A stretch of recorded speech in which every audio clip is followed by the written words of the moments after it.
that. For those of you who are joining, do me a favor, put your name of your company and the state you're calling from, which is always fun for us to hear, and then also your core competency. It's 4 o'clock. I'm going to get started because I always appreciate it. So those of you who got here early, I'm going to go ahead and raffle off, like I mentioned, an hour of my time. It's up to you to coordinate and collect it. I can give it generally within 24 hours. I can schedule it. It's not like I'm going to give you an hour and say, well, you have to schedule it out 3 months. No, I'm very good at controlling my day. And as long as it's after 6 a.m. and before 9 p.m., pretty much any day, 7 days a week is fine with me. But it's up to you. So we'll let you know who the winners are in the post emails and or who the winner is, and then you can get back hold of me. So I'm going to switch over here for a second and remind myself how I'm going to share.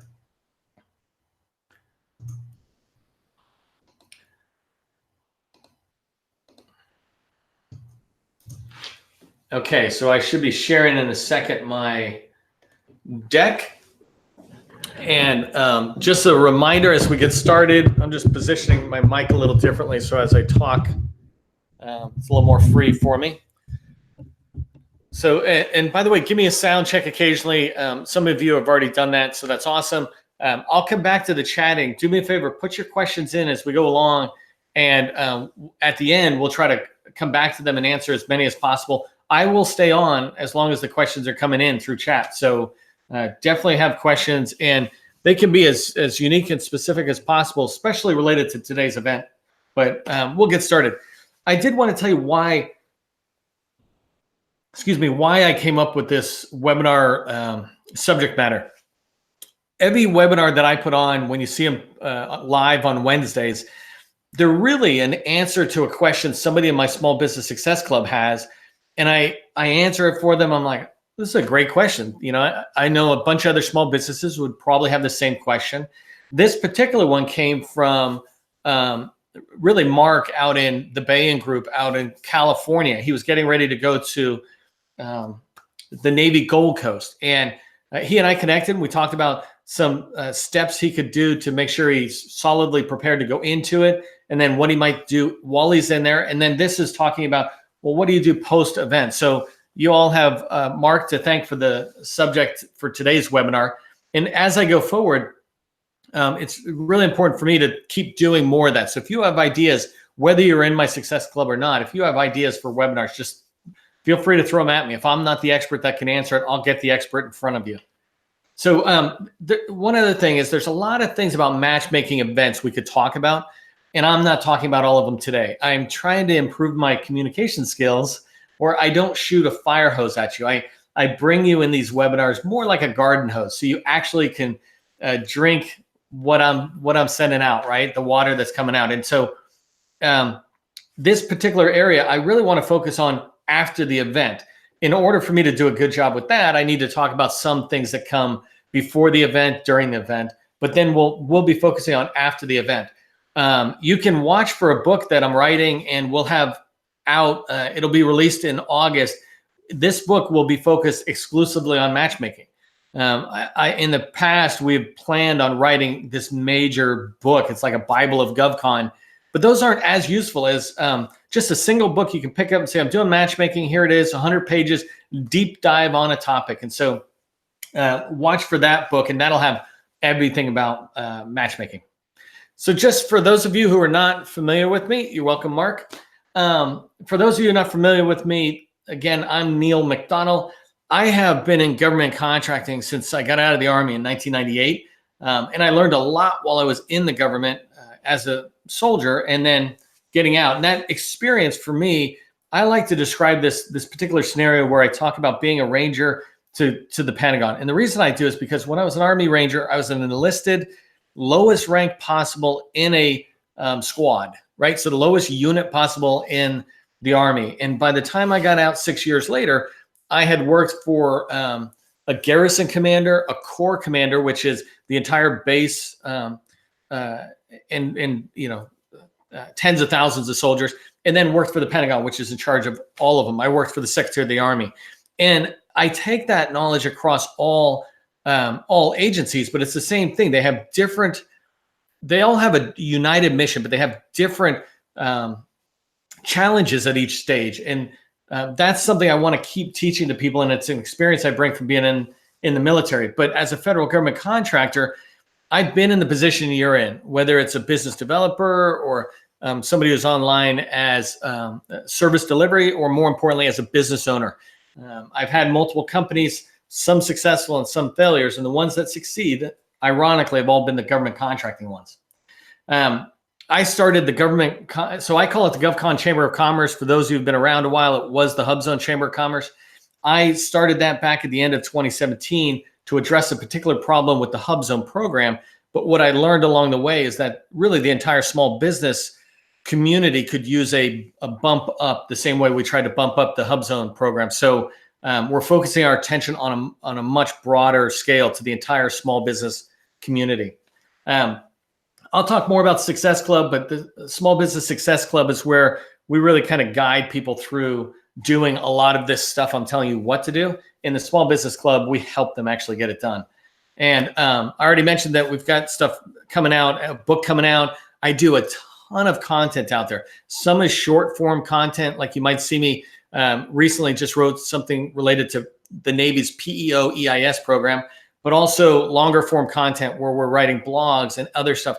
I'm trying to think to myself, what do you in the small business community need to hear in order to be able to do your job better? So I do that. I speak at different events. I'll be out in Oklahoma speaking at a major event they have in August. And then I mentor people as I can. So let's get into today's webinar. There's three things we're going to try to cover, and we're covering these from my perspective. So when I say there's 5 mistakes small businesses make, these are the 5 that I feel are the biggest ones that maybe I've made in the past and that I see others making. You might have your own mistakes that you see out there. And if you're online, I would love to hear, hey, Neil, don't forget about this mistake, because as we continue to put material out, I'd love to add your input. But we're going to talk about what I consider the 5 biggest mistakes small businesses make. There's no point in talking about a problem unless you have the solution. So our second objective here is to really help you understand how you can solve the pitfalls that small businesses tend to face. And in this case, really avoiding the pitfalls just comes down to preparing properly and what I consider controlling the meeting. And so we'll talk a little bit about that. Third objective, final objective we're going to cover in here, and the part I think is the most important for people to pay attention to, is knowing what to do after the event. A lot of us can go to an event, we shuffle our shoes around the floor, but what do we do after the event? Well, in my opinion, after the event is the 80% work. If you think of the 80-20 rule, preparing for an event, going to an event is the 20%, but 80% of your success is going to come from what you do after that event. And we'll get into talking about that, but basically it comes down to, are you going to do what you told yourself and the people you meet that you will do? So let's go ahead and get into these pitfalls. And as I'm going through these 5 pitfalls, they're all going to be on this slide, the 5 pitfalls. I would love to see in the chatting, and I'll try to monitor it, pull my other monitor a little closer here so I can read. But I'd love to see your thoughts on other pitfalls as you start seeing the 5. So I already alluded to this. The biggest pitfall, one of the biggest ones people have, is they just don't prepare for an event. You don't do your homework. And so I'm going to talk to you about how you can do your homework. And this is no different than anything else. If you're going to make a cold call to somebody, if you're going to go on a sales call, if you're going into oral presentations on a particular opportunity, if you don't do your homework, then you're just not prepared. The next common pitfall that I see out there is people who just don't understand the purpose of a matchmaking event.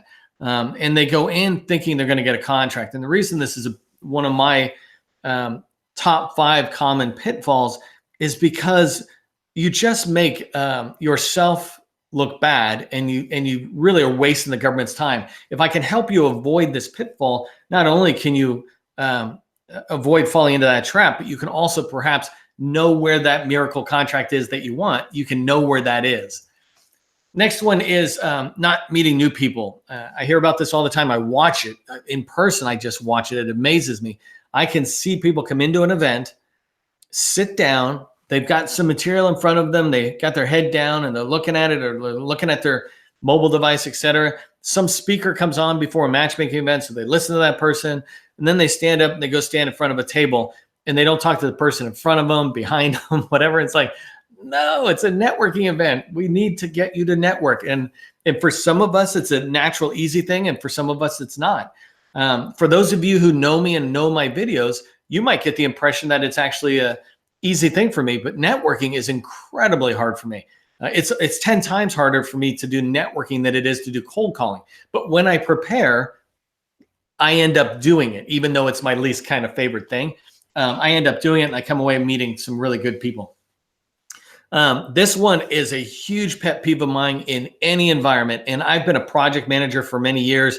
And so in a project meeting, it's a big area where this comes up to me. Control of the meeting doesn't mean, hey, I'm in charge, I'm Neil. What it means is that if you've seen this before, I'm sure you go into a meeting and you come out of the meeting, you're like, well, what was the point of the meeting? And, the meeting just flows wherever it naturally flows. Well, that's complete waste of time.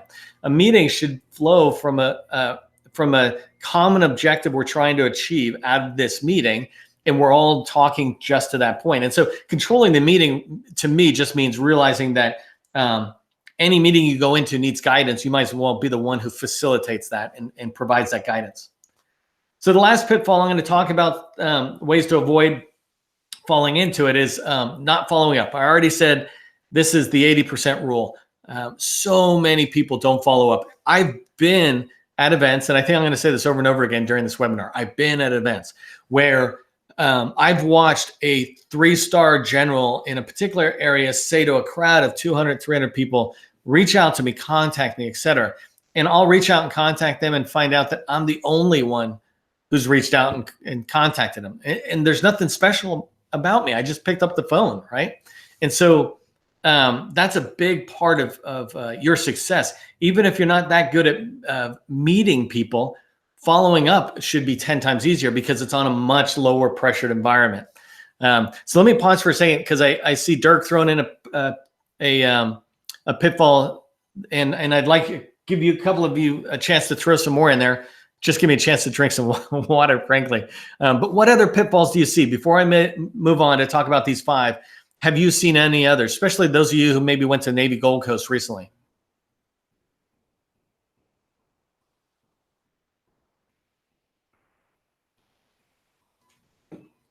Dirk, thank you for throwing that one out there. I'm going to keep moving on and start getting into how do we kind of address these pitfalls. So the first one, and this goes, Dirk, I think hand in hand with what you're talking about, but you're not doing your homework. People aren't doing their homework. And so one of the ways that I suggest you do homework is to define your measure of success. In software development, we call it the definition of done. If I'm going to pay you to build me a software application, why don't we agree on the definition of done? Because you might think it's a manual that has some design of what the software would look like. And I think it's production, it's in there, and it's replaced my enterprise tool. And so having a definition of done in software development is very important. So all parties understand, what does the word done look like? And so here it's the same thing. If you're going to an event, you should have a measure of success that you and your company have worked out that says, this is why I'm going to this event. Frankly, the measure of success to me is like a bid, no bid decision on this event. HHS is having a meet and greet day or a matchmaking day. And you look at that and you go, do I care about HHS? Do I want to go in there? And HHS says, we're going to have these sub offices are going to be the primary ones in the matchmaking session. Well, so you look at that and you go, does that matter to me? Or am I trying to get into those agencies? Do those agencies buy what I sell? And if your answer is yes, when you're doing that pretty rapid go, no-go decision, well, from that, you would then naturally say, well, what's our measure of success? We're trying to meet this particular agency. So no matter what we do that day, that's a win for us. Or, we're just trying to get additional leads so that we can go in and follow up after the event. Whatever it is, you have to define your measure of success in there. And it has to be realistic, right? Again, it can't be a contract, but you can have some pretty good ones. I want to meet 10 new people. If that's what you want to do, that's totally fine. what a lot of people in the industry who give advice, same as I give advice, say is just don't go in without a plan. Let me move on to the second thing that you can do for homework is, and I was just leaning over to Mark's thing. No, that's very good, Mark, about actionable activity. So this goes into what Dirk said. And Dirk, I think you're going to see a couple of the things. We're on the same page, which is great, right? You want to find out who's going to be at the event. And I don't just mean go into the event page and they say, oh, here's who's going to be there. I mean, call up the organizers and say, who's going to be there specifically? I want to do my homework before I come over there. And you do that early. You contact them early and ask that question. And sometimes they'll go, well, we haven't locked that down. That's totally cool. Now you're on their radar and you call them up again a week before the event. You call them up 2 days before the event. It's your responsibility, if you want to go to this event, to find out who will be at the event so you can do your homework on them. Similar to what Dirk was just saying there, and similar to what we've got right here. Because when you find out who's going to be at the event, whether it's a HUD specific event or a HHA specific event, and you want to find out what offices are going to be there, or if it's DHS, what components are going to be there. If it's a larger event, which prime contractors are going to be there, whatever it is, doesn't matter to me. You want to know who's there, because then you can decide, who do we absolutely want to see, and what research do we want to do in order to make sure we're fully prepared. And I'll talk more about how to walk in prepared, but here's an example of some of the things you would want to do to research the participants of a matchmaking event. First thing you want to do is just research the agency. If you're going to an HHS event and they're going to have some components in there like NIH or CDC or somebody, and you're not overly familiar, then you want to find out, what's the mission of the CDC? Do they have any recent news, recent trends? Do they have a strategic document that's out? If you go into a Navy event, the Navy has their 10 buying commands. Each one of them has a strategic document focused on small businesses, trying to lay out what the Navy does and what they're trying to do with small business inclusion, et cetera. So you want to reach out and get to know that agency. And primarily you do that through the website. Another great way to do that research is to call as many of the people who are going to be at this event before the event and say, hey, I'm going to be at the event. I just wanted to do some homework. Do you mind if I talk to you for a few minutes? Now you potentially have a 15 to 30 minute call with somebody who's going to be at the event before the event even happens, right? And they're going to look at you and say, wow, this person's putting in their due diligence or doing their homework. They're going to know that you're serious about working with them. You're not wasting their time by walking in and saying, CDC, that's cool. What do you guys do? What do you mean, what do we do? We build battleships. I mean, you need to know the basics of what an agency does as a simple way of showing the people on the other side of the table, respect that I've done my homework before coming in.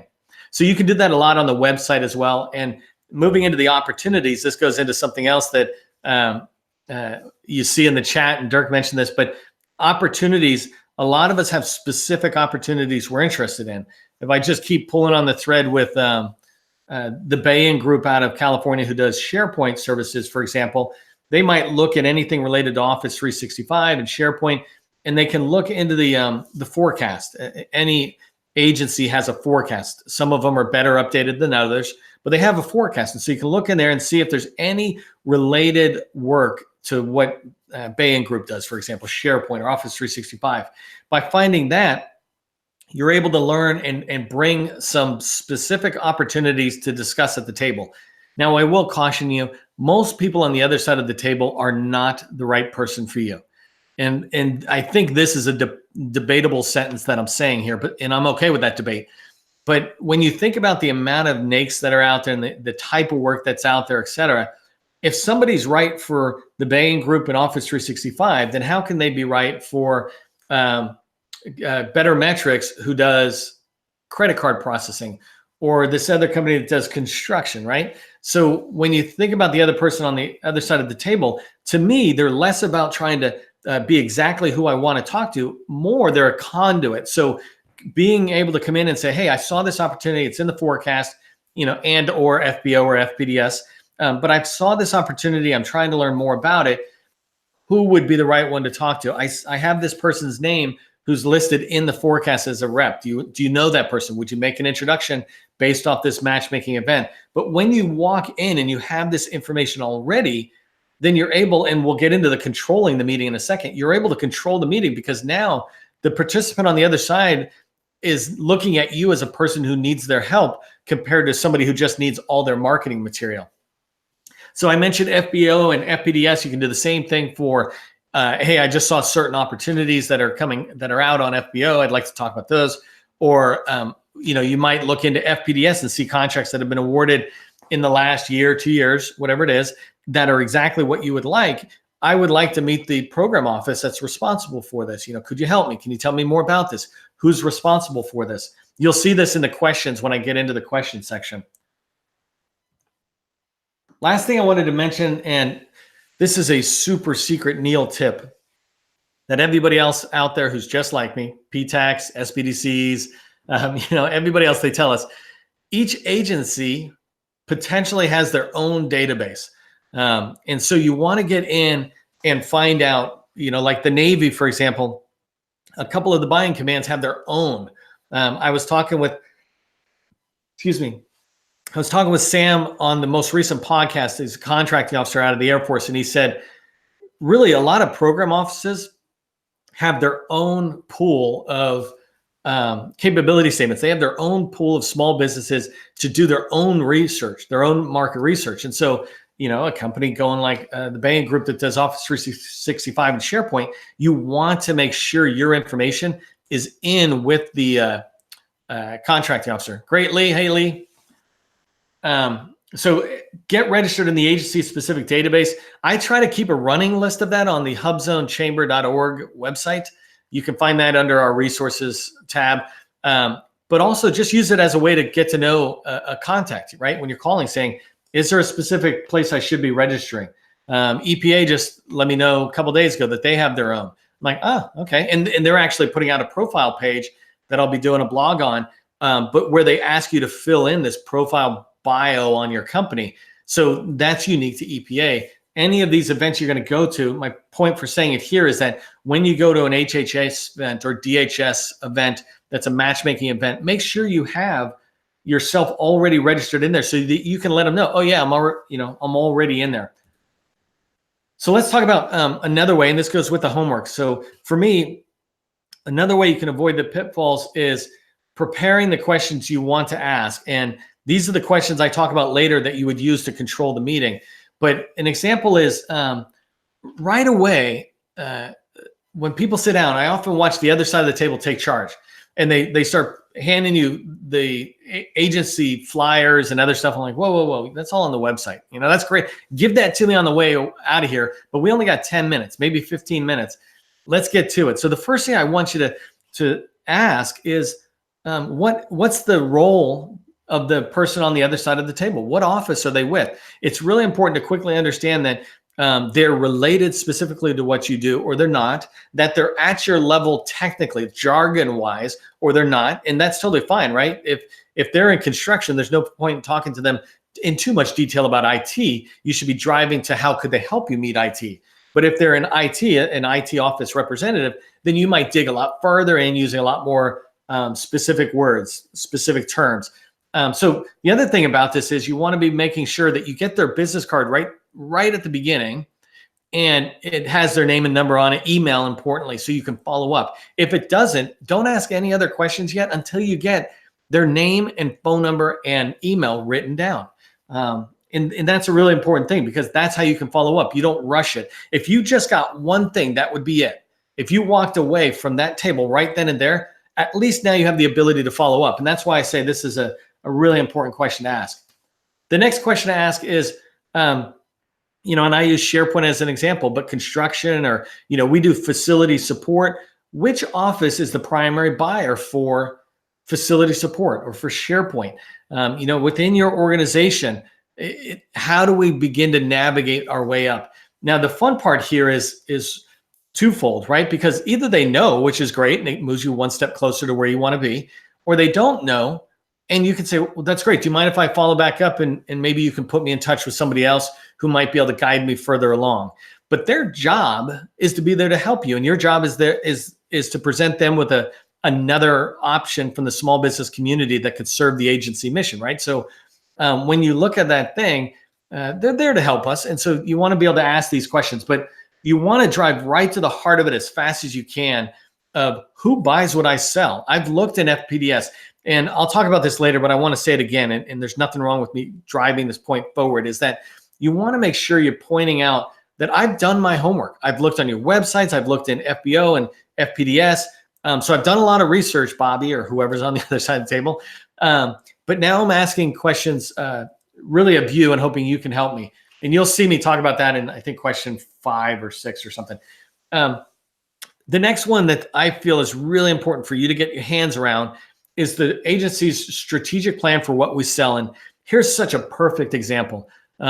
Mark Furman from the Bain Group, and he and Greg and others went out to the Navy Gold Coast last week, I think. And when they went to the event, they went to one session that was the Navy's Program Executive Office for Enterprise Information Systems, so PEO EIS, which is huge. It's a big deal for anybody in IT to be able to hear what they're saying, et cetera. Well, just bringing it around full circle, right? The PEO EIS just put out a bit of information on their strategic plan for FY19 to FY2022, excuse me. But if you go to their website, you can't find it. You can't get access to it.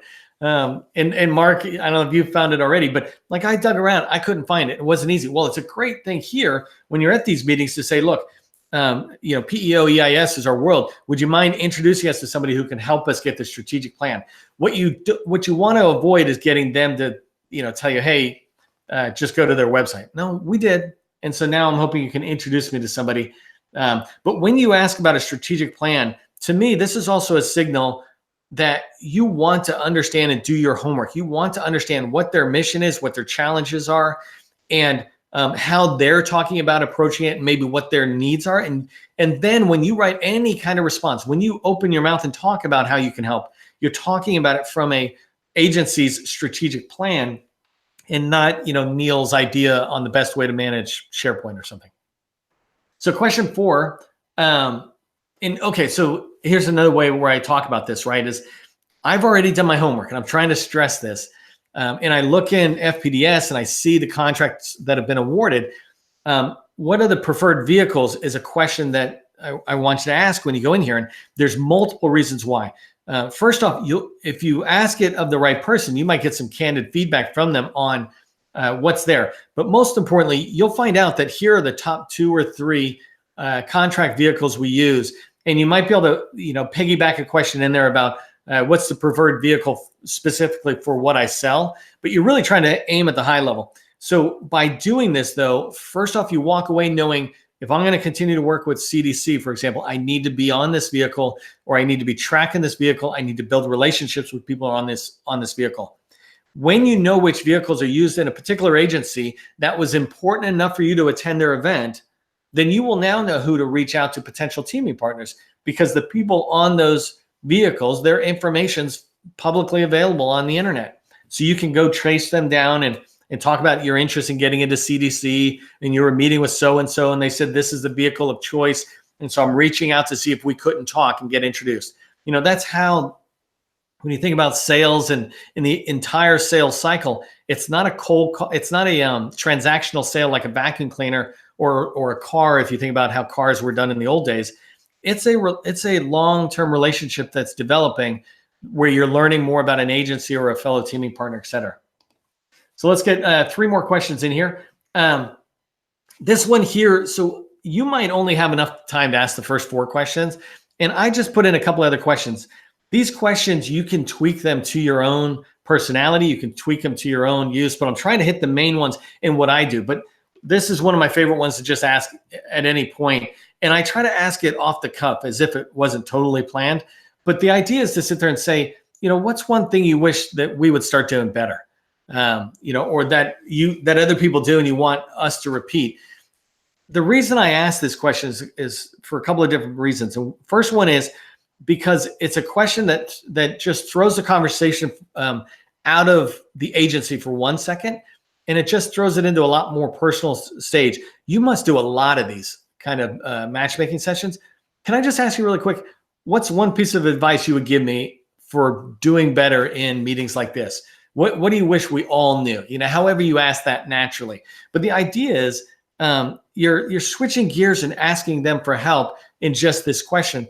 And the second reason is because you'll distinguish yourself that day. No one else that day will ask that question, and you're trying to differentiate yourself. And you can try to differentiate yourself on technology, but if they're meeting with 100 or 200 firms in a single day, there's a good chance there's other people coming in, talking the same stuff, and it's so hard. But this is the first person who's trying to learn from me on how to do better. It's up to you on whether you feel comfortable, but it's a favorite one of mine. And so then the last two questions I talk about coming in is, and these are if you've got enough time, because all of it is about the follow-up for me. But here you're telling them that you looked at everything that they have out there in the forecast, FBO, et cetera, but you want to meet the program offices. What's the best way? You're trying to drive forward. Are you going to introduce me to somebody? Like if you're meeting with a small business specialist, they might say, well, the best way is to contact me, and then I'll guide you through. If you're meeting with this podcast we just did, if I do a little spoiler alert, this contracting officer, Sam, gave a great tip. He says, if you want to meet program offices, program people in the program office, he says, go to a hiring event where the hiring event, for example, is around that agency, that area, or a top secret type hiring event. Like, there's events out there and they're trying to hire people with top secret clearances. Well, if you go to that event, and these are always free for people to walk in, if you go, around the room are the tables that people walk up to. And a lot of times you will see federal program offices out there like PEO, EIS, or others trying to recruit. It's just one more way of doing it. Well, when you ask this person at a matchmaking event, they might give you tips similar to this, going, well, I know people typically go here, but boy, I would say this is the most underutilized way to do it. It's a great question to ask with the hope that you get a good answer.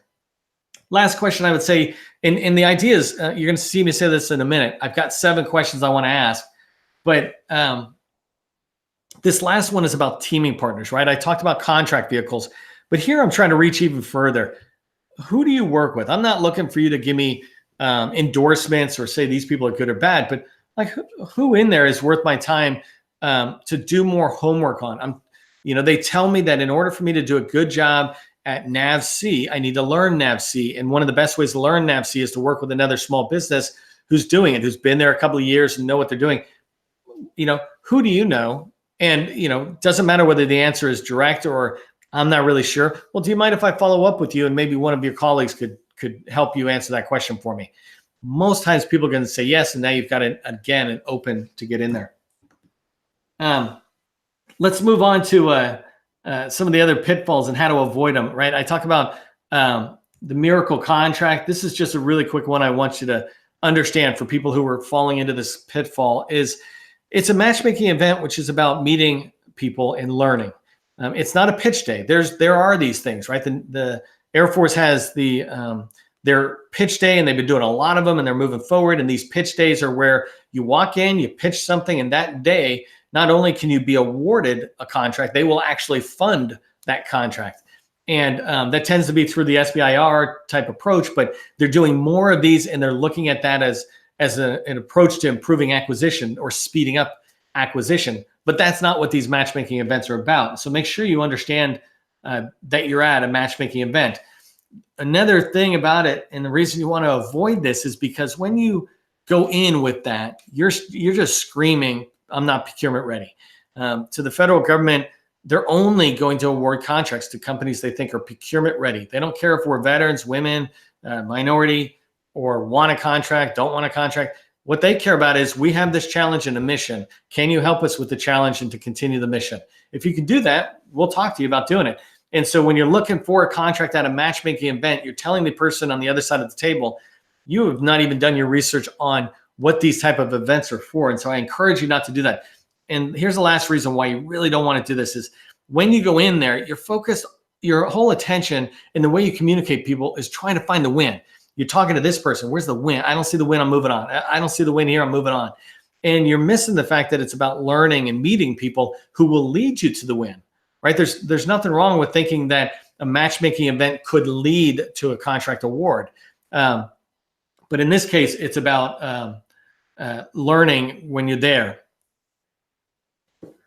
So another one that people run into, pitfalls, is just not meeting new people. And I wanted to encourage you right from the start when you get to an event.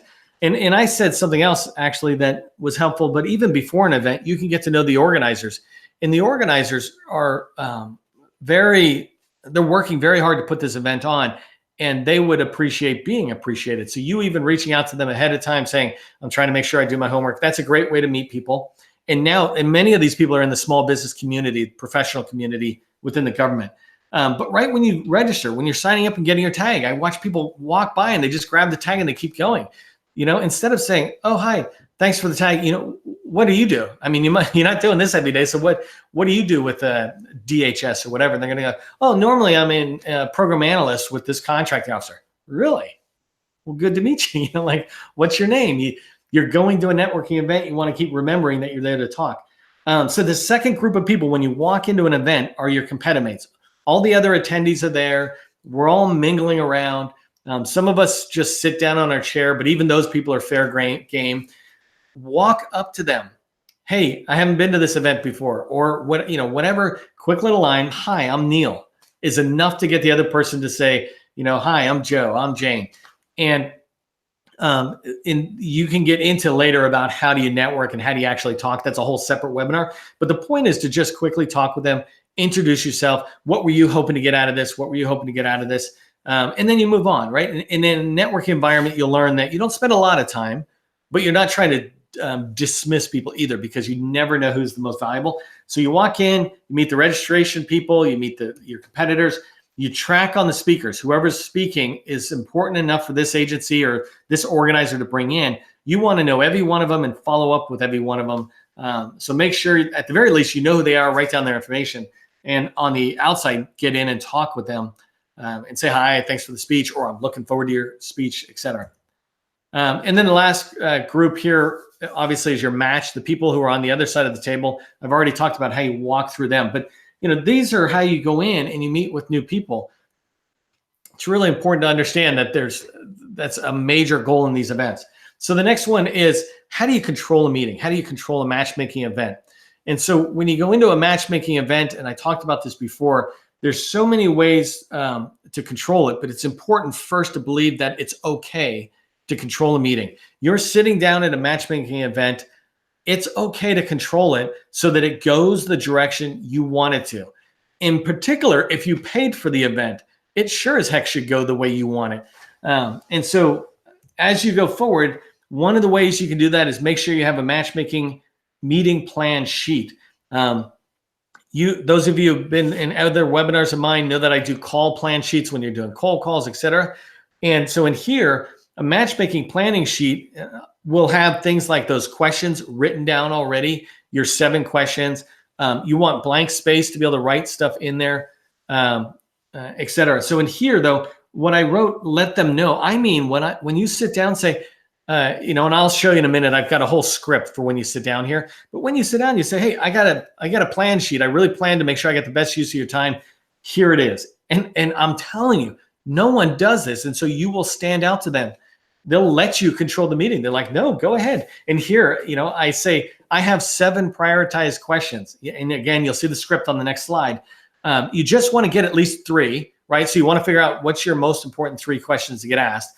And the reason I ask some more generic questions actually is because often the person on the other side is not the one to answer my more technical questions, but they are the one to help me go meet that person. The next thing you want to do to control the meeting is, I said to start off by getting their information and writing it down. Do you mind if I write your name down? How do you spell that? You instantly are taking control of the meeting by them seeing that they're answering your questions. If these people are there specifically to find cloud technology whoever's, then that's a different meeting you're in that's much more specific. But generally, when you go to a matchmaking event like I'm talking about, the Navy, Gold Coast, whatever, most of those people aren't there to look for something in particular. They're there to be generous with their time, to keep an eye out for something that could be useful to their colleagues, but mostly to go, how can I help the small business community? And so obviously, you hear me, I talk about having a script memorized. This to me is 15, 30 seconds max, but you want it memorized, so it just rolls off the tip of your tongue. Every time you sit down, you're like, boom, boom, boom, boom, boom, boom. And depending on what scenario you're in, use a different script. But here I said, just have it as in bullet points written down until you get going. So let me show you what a script looks like really quick, just for me, as I go through. So first thing I say to them is, thank you for being available to me and other businesses. I've made a plan for our time together to get the most value. Do you mind if I follow it? And they're always going to say, no, go ahead. I haven't seen that before. Whatever. They're going to be nice, right? The people on the other side. Great. Thanks. I wanted to give you a 30-second intro of our company and then ask you some questions. I have 7 questions written here. We'll see if we can get to all of them. Is that okay with you? Again, have at it. And I've had people sometimes go, well, give me your questions. No, I'm not giving you my questions. Let me ask them in a row so that, I'm in control. And then the last thing is, okay, let me begin by saying, I already have reviewed your website before coming here. I saw that your agency has a specific place. So, I had registered in there before, so I'm fully registered at your agency. And I've done a lot of FBO and FPDS research on you, right? That's how you start. And then you move into your own 30-second intro of your company. But the reason I put this script here is this is the start to controlling it. You're communicating to the other person that I've got a plan I'd like to follow. It's got 7 questions and a brief introduction to my company. Is that okay? And for 9 times out of 10, those people are going to, sure, that's perfect. It works great for them because now they can answer your questions and know that they're helping you. For the rare case, you'll have somebody say, no, let me tell you about this. Whatever, just roll with it, right? And other times, as you're trying to stick to your 7 questions, there'll be this dialogue. Again, it doesn't matter, just roll with it because you can always follow up later and say, hey, I didn't get to ask all the questions. You mind if I call you on the phone? So let's get into follow-up. There's, a series of activities you do in following up with people from a matchmaking event. And I said this is the 80%. And what I mean 80% is that it's the most important thing, 80% value. Most important thing you can do as it relates to matchmaking because this is where you continue the relationships you just built. This is where you continue to get questions answered from within the agency. This is where you get introductions to other people. You don't get any of that really in a 10-minute matchmaking session, 15 minutes matchmaking session. So the value just comes, it's this long tail. Maybe I should have put an iceberg picture, one of those iceberg pictures, if you guys are familiar with it, where it shows the tip of the iceberg above the water. And that's all the stuff that's at the matchmaking event and before the matchmaking event. But below the water, you see this huge piece of ice, which is the iceberg. That's the stuff that comes after an event and when you follow up. So here's my salesy way of establishing a relationship that's memorable and sticks with people. You're never trying to be tricky with them or any of the stuff. It's just a plan to follow. So you check it off and go, I just met with Jane. Let me go through these things now, right? It was great. I met with her. You don't follow up with the same day, as far as I'm concerned. You absolutely don't follow up in the same day. You follow up the next day. The same day is too soon. Jane's overwhelmed with the number of capability statements she's got. So the next day you follow up and you just send a quick email that all it says is, thank you for spending your time. I enjoyed meeting you. I really appreciate you investing the time. Very small. You don't say anything about you. You don't do blah, blah, blah. That's all you say. In your signature line, feel free to have a little tagline like we're the government's SharePoint, blah, blah, blah, right? Down there, you might say, have your little logos that say veteran certified or HubZone certified, but in the signature line. Don't put anything else besides basically a thank you in this first email. You just try to touch base with Jane. She's not going to really remember you from Adam unless she's got a great memory, if there's a lot of people there, right? But she will remember you from this point forward. And so you do that the first day. The next day, the second day after you met with her, you reach out through LinkedIn and you try to connect through LinkedIn. You look at Twitter as well, but LinkedIn's the professional network. Some people aren't on LinkedIn, but if Jane's on LinkedIn, I'm going to connect. I'm going to reach out and say, hey, I would love to connect with you on LinkedIn. We met at blah, blah, blah, because when you connect with somebody on LinkedIn, there's a note where you can submit a note instead of just saying connect with me. You can actually remind them of where you met, et cetera. So connect with her on LinkedIn the second day. I put in 4 days after the event, you want to follow up and talk about something you read. So you should learn something in that 15-minute session where you sit down. When you walk away from that, you have an action item of, oh, let me go look at what they said. So you should reference whatever they have. That's why you have that sheet that you're taking notes on. And you're listening to them give you advice on what to go look at. One of our questions was about strategic documents. Find that document, read it, and then reach back. And here's what I'm just saying, right? Is follow up and say, hey, I took your advice. I read it. I appreciate it. It helps me understand it a lot more.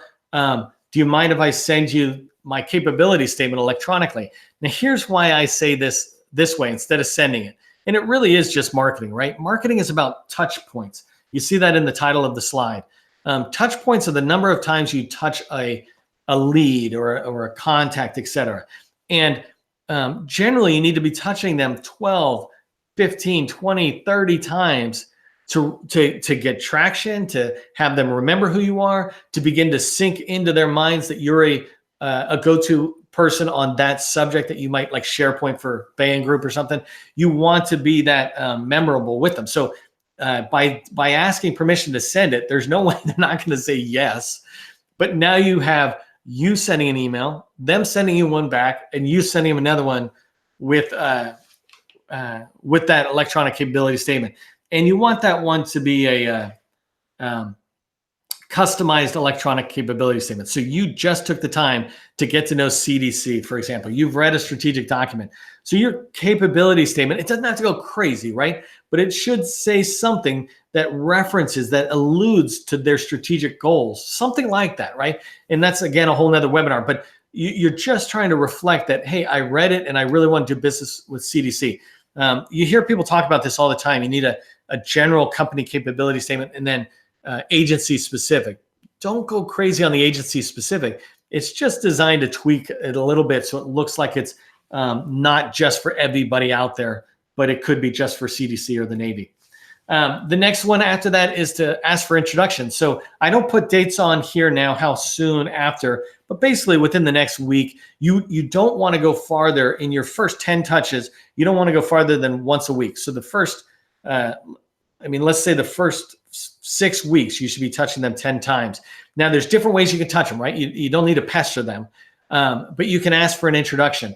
So when you send your capability statement, for example, that's a touch. If they don't get back to you, I would call them 2 days later and say, hey, just touch a base. Did you get a chance to look at the capability statement? And now you've touched them again. Whether you leave a voicemail or actually talk with them, you're touching them. They know that you're proactive and you're there and you're trying to get in front of them. As long as you're not being annoying, and this is a challenge for a lot of people who think they're annoying. You're not annoying if you're calling every few days to a person whose job is to work with industry. Ask for introductions here means really the program office. You should be looking at the strategic document. For example, there's a strategic document in the Navy that I have that references 10 other people. And so I'm going back to the person who got me the strategic document, and I'm going to say, hey, do you mind if and for me, I'm a little more comfortable doing this. Would you mind if I use your name when I reach out to them? That way I don't have to waste my time waiting for somebody to give me 10 introductions. I can just reach out and say, hey, Bobby, I was talking with Jane. She recommended that I reach out to you to talk to you further about the Navy's goal with cloud computing, whatever, right? So ask for those introductions, though, from them.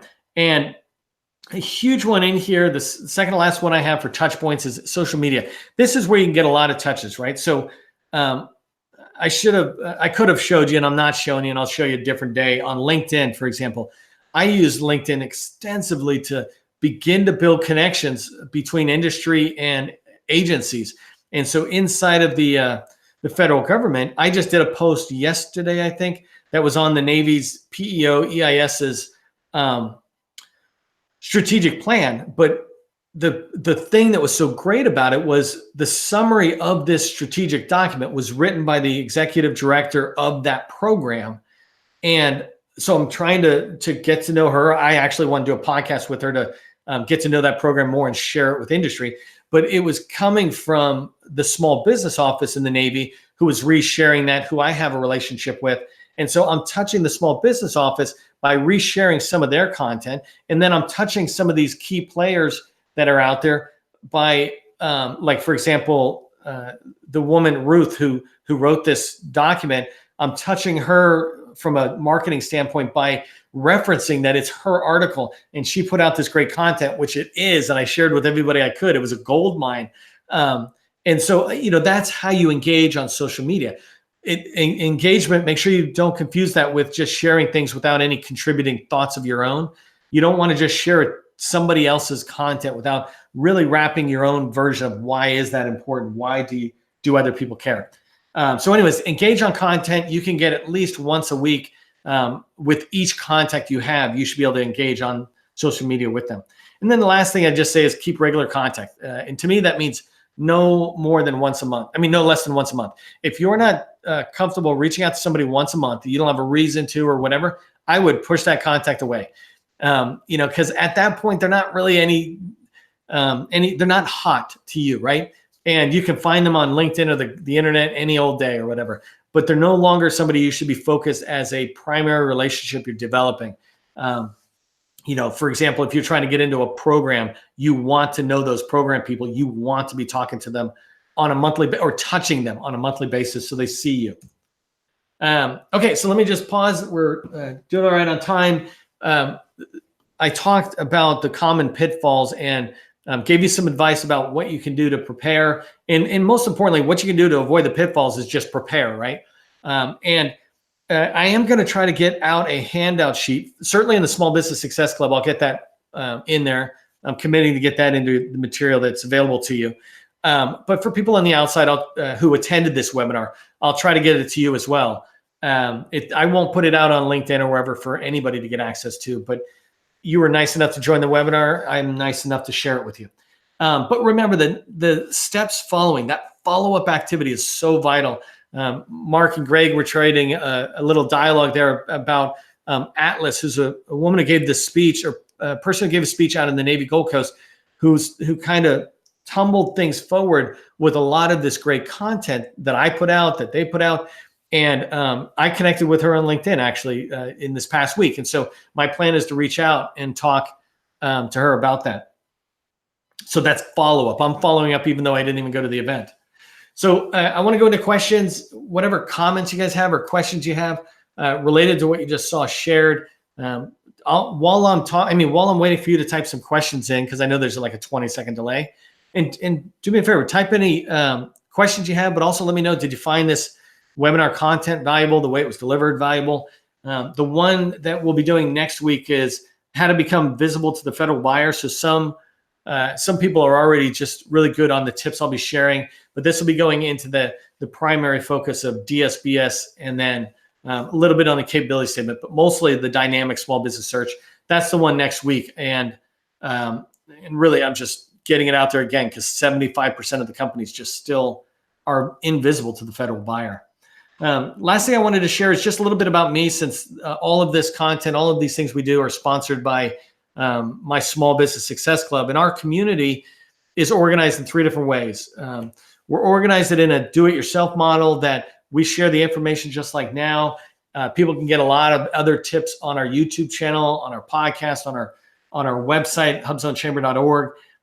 But that's all do-it-yourself. We give the guidance, but then you're doing it yourself. For some people, we do it with you, and that's our Small Business Success Club. It's $100 a month, and inside there, we continue to build that value. My goal is to get that to the point where every year it's got a value of $100,000 to the people who are in it, and at $100 a month, it's nothing. But the idea behind it is it's really developing that community where you do it, we do it with you.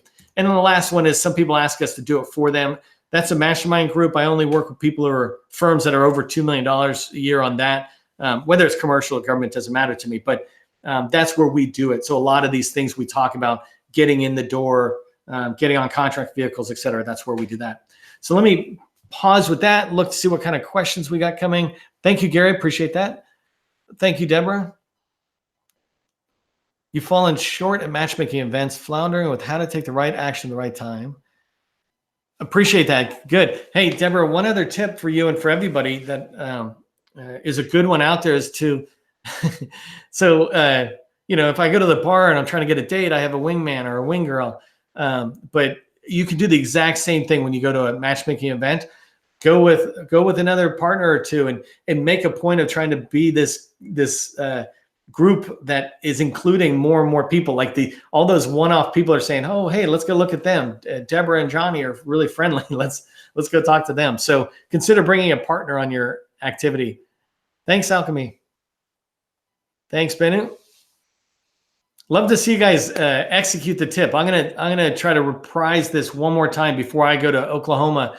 I'm going out to an event on the 20th, 21st, 22nd, and the event is a huge matchmaking event where I think they're going to have 400 or 500 people.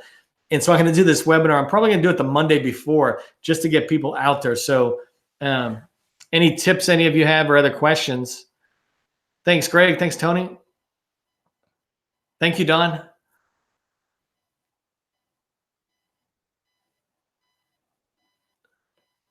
Yeah, Greg, all those people like Atlas and others, they're all so helpful. Sometimes they just seem hard to find or get into. And that's one of the things I'm really trying to do.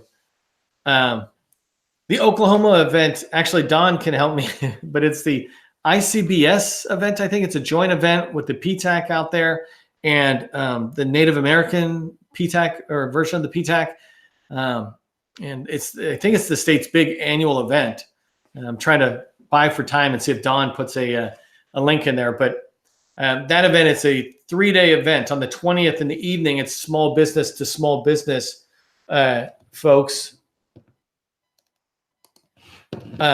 It's small business to small business folks on the 20th in the evening, trying to do matchmaking. And then it's a lot of talking on the no, excuse me, maybe that's the 19th. Thanks, Cecilia. And then, but anyways, there's a whole day of matchmaking. That's the day I'm going. It's the matchmaking day. And I'll be doing the keynote or the lunchtime speech out there. So basically 3 big topics, but I'd love to make sure people are prepared for it. You got to let me know, Deborah, if you get out to it. Anybody else have questions about matchmaking? Like as you're still on, or did you meet anybody and you're trying to figure out how do I follow up with them?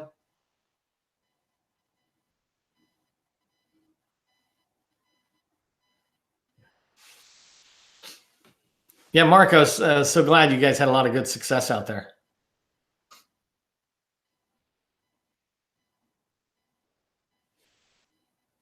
One of the things I'll just tell people, as I watch to see if there's any other questions coming up, but one of the things I teach people to do is what I call a virtual matchmaking event for your company in particular.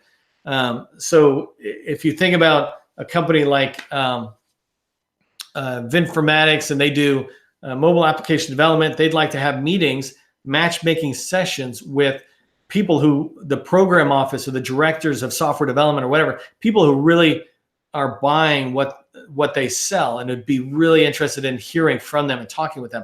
And so you can set up 8 or 9 events where they're 30-minute meetings. You just call somebody and say, hey, can I set up a meeting with you? Great. And you set them all up on the same day. So you get your entire staff into a conference room and you do them from like 8 a.m. until 4 p.m. type thing. So you can get 8 of them in there.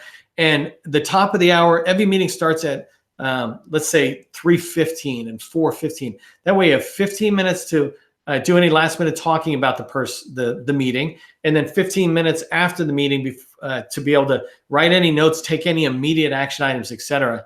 And then, but by doing this, you have a single day of matchmaking events with people who are directly related to what you do. This is a really important one, and I'm actually going to try to do this myself with podcast interviews. In fact, the guys who went to the Navy thing, I'm going to be reaching out to all of the different Navy program offices trying to do podcast interviews and basically say, hey, what you do when you stand on stage out there, would you mind doing it on the podcast and share? And I'll do the same thing to plan it all in a single day, like 8 in a day, which they call, bulk recording, et cetera. So,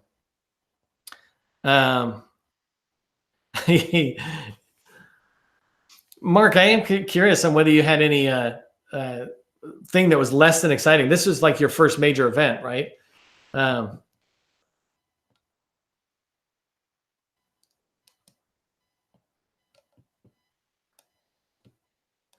Bennu, if you're talking to me, I'm not going to the event in Chantilly.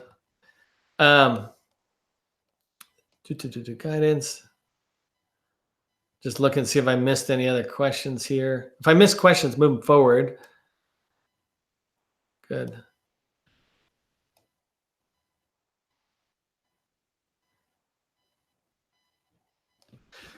Yeah. Hey.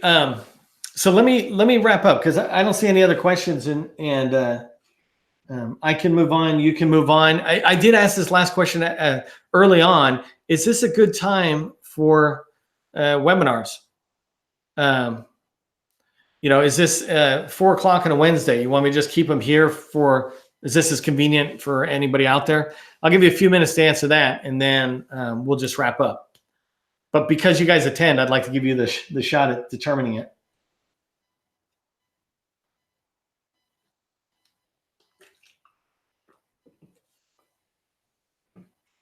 Good time, good time. Okay, I'm going to say it's a good time all around then.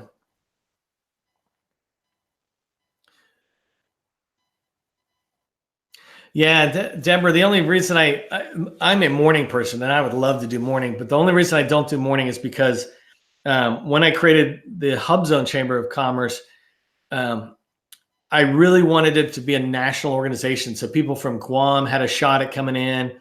Alaska, we got Alaska in here today, right? So how cool is that? But otherwise, I'm totally with you, Deborah. I'm trying to figure out how to integrate something in the morning, but I'll figure that stuff out. Okay, perfect. Well, I appreciate it. I hope to see you on the next one. Please remember, if you've got any ideas for webinars and a topic that you'd like us to discuss further, go ahead and let me know. I plan on doing one on financials.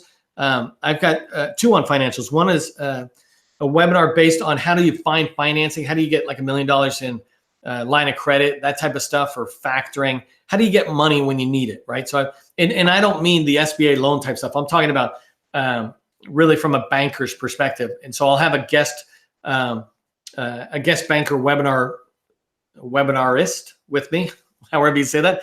And then separately, I'm going to have another person who's going to be doing a joint webinar with me. And this will be on pricing. How do I properly determine my rates? How do I understand my wrap rate of the multiplier? How much more money over Johnny's salary do I charge the government? And the difference between direct and indirect rates. I'm going to do a webinar on that, trying to really bring it down into things people would want to know. So if those interest you, watch out for those webinar invites as well. Cool. I appreciate you guys joining. I hope to talk to you soon. Watch for the winner of the 1 hour of matchmaking guidance with me. And thanks, Deborah.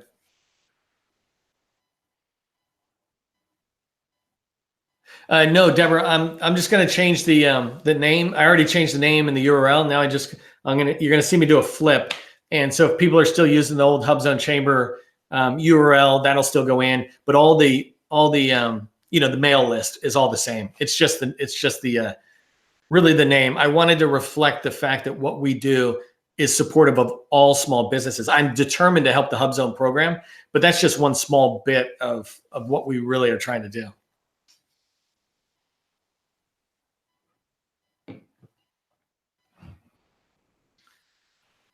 You're welcome, Minu. I will talk to everybody later. I hope you have a great day.